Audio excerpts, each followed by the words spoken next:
Hello everyone, welcome back to another DIY video. In my today's video I will be sharing with you a hair pack recipe.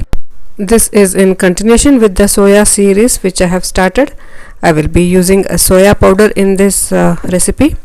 Soya powder can be easily found online, or even you can purchase in supermarkets. It is easily available. If you don't have the powder, you can grind the granules and make powder out of it.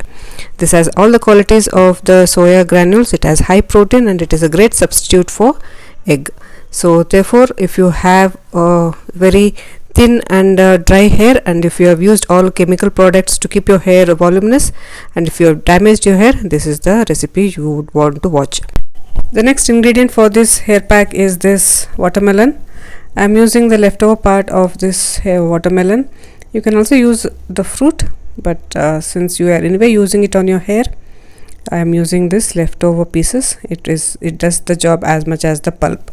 You can eat the fruit for health benefits and use this portion of the fruit to your hair or skin. You can generally scoop out the pulp, which are leftover pulp, the white portion and the red portion, and use it on your hair. This gives a very good result.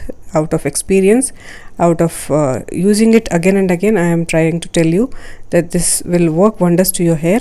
It will shine, it will clear your hair of any dandruff. It will keep your scalp healthy. It will give volume to your hair. It will provide the nourishment your hair needs and make it more shinier and healthier, and keep your hair long and strong for a longer period.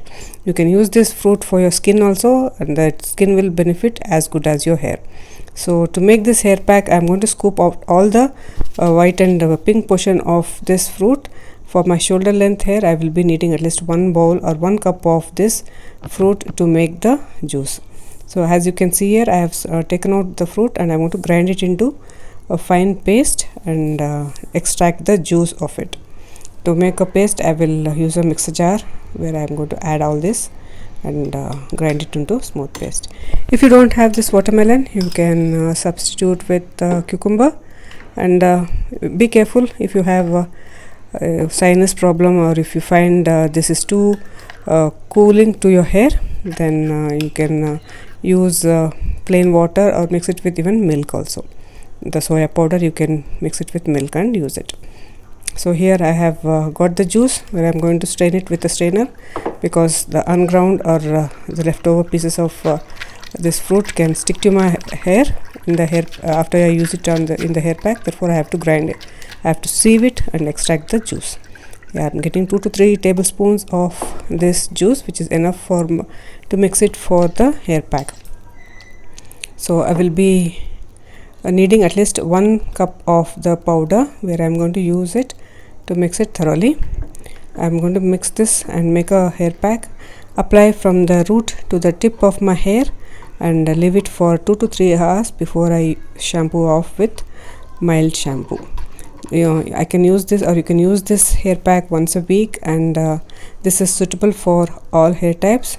This will give good results, and as you try it again and again, you will be used to this hair pack, and it makes your hair very smooth, shiny and silky, and this will keep your hair healthy for a long period. If you find this hair pack too runny or too watery, you can mix a little bit of the soya powder, or even you can use mehendi. Make it more thicker and apply your hair. While it nourishes, it also covers your gray hair. So try this and see how it works for you. If you like more such DIYs, please subscribe to my channel. If you like this video, please share it, and thanks for watching.